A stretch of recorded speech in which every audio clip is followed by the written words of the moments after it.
快过年了，你们被催婚了吗？大家好，我是家简生活小强哥。今天来打扫的是一个被催婚的大哥家。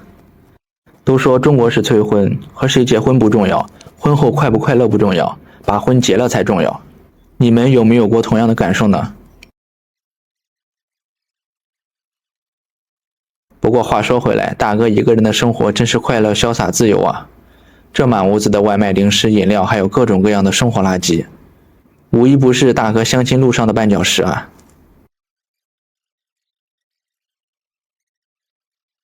婚姻要谨慎，催婚要理智。希望所有的父母都可以理智地看待儿女的婚姻，不要无脑的催婚。希望我们打扫干净后，大哥可以遇到一个心仪的女孩。